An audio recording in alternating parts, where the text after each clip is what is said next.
Pada suatu masa di dunia persilatan, muncul seorang penguasa kejam bernama Raja Kamandaka. Ia menguasai sebuah wilayah terpencil yang dikenal dengan nama Lembah Karang Hitam. Di tempat itu berdiri sebuah istana batu tua yang dikelilingi tebing tinggi dan hutan lebat. Raja Kamandaka bukanlah penguasa biasa. Ia memiliki ilmu hitam yang sangat kuat. Konon, ia mempelajari ilmu tersebut dari seorang guru sesat di gunung terpencil. Dengan kekuatan itu, Kamandaka menaklukkan desa-desa di sekitar lembah. Penduduk dipaksa menyerahkan hasil panen, emas, dan makanan. Siapapun yang berani melawan akan ditangkap atau menghilang tanpa jejak. Pasukan Kamandaka bahkan sering menyerang desa pada malam hari, membakar rumah, dan menculik penduduk. Ketakutan menyelimuti seluruh lembah. Kedatangan pendekar 212.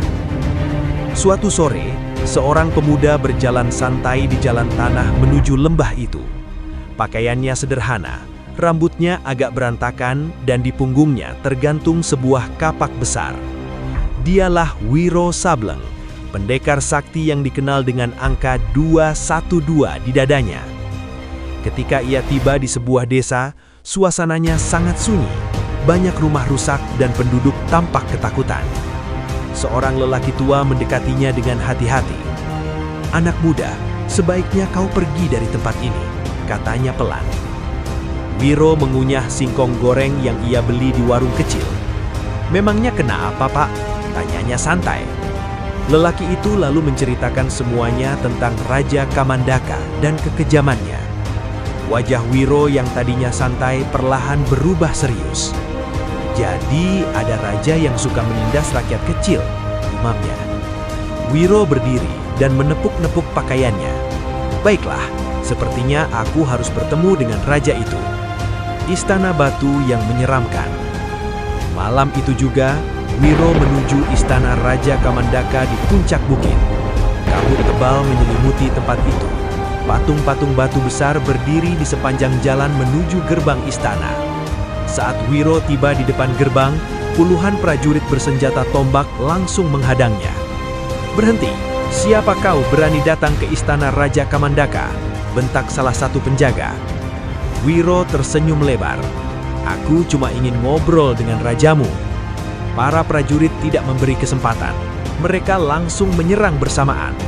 Namun dalam beberapa detik saja, semua prajurit sudah terkapar di tanah. Wiro bergerak sangat cepat, menghindari serangan dan menjatuhkan mereka satu persatu. Munculnya Raja Kamandaka.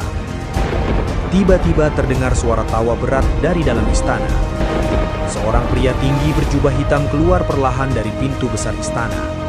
Matanya tajam dan wajahnya penuh kesombongan. Dialah Raja Kamandaka. "Jadi kau pendekar yang membuat keributan di istanaku?" katanya dengan suara dingin. Wiro menyilangkan tangan di dada. "Aku cuma tidak suka melihat orang kuat menindas rakyat kecil." Kamandaka tertawa keras. "Hahaha. Kalau begitu, kau akan mati di sini." Ia menghentakkan tongkat besinya ke tanah. Sekejap kemudian, tanah bergetar dan batu-batu besar terangkat dari tanah. Pertarungan dahsyat. Batu-batu raksasa meluncur ke arah Wiro seperti peluru. Namun Wiro melompat dengan ringan, menghindari semua serangan itu. Ia kemudian mencabut senjata andalannya dari punggungnya, kapak naga geni 212. Kapak itu berkilau merah seperti api. "Sekarang giliranku," kata Wiro. Pertarungan hebat pun terjadi. Kapak Wiro dan tongkat Kamandaka saling berbenturan dengan keras. Setiap benturan menghasilkan ledakan tenaga yang membuat tanah retak dan angin berputar kencang. Kamandaka kemudian mengeluarkan jurus rahasianya. Ilmu bayangan neraka. Kabut hitam keluar dari tubuhnya dan berubah menjadi monster bayangan raksasa yang menyerang Wiro. Monster itu mengaum dan mencoba menghancurkan Wiro dengan tangan raksasanya. Namun Wiro tetap tenang. Ia mengangkat kapaknya tinggi ke udara. Jurus kapak naga geni, sambaran petir langit. Cahaya terang menyambar dari kapak itu dan menghantam monster bayangan. Monster tersebut hancur seketika. Akhir Raja Kamandaka. Kamandaka terkejut melihat jurusnya dihancurkan.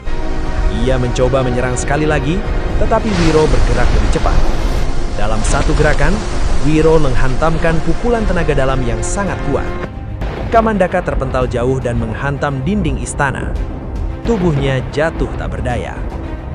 Kekuasaan Raja Kamandaka akhirnya berakhir malam itu.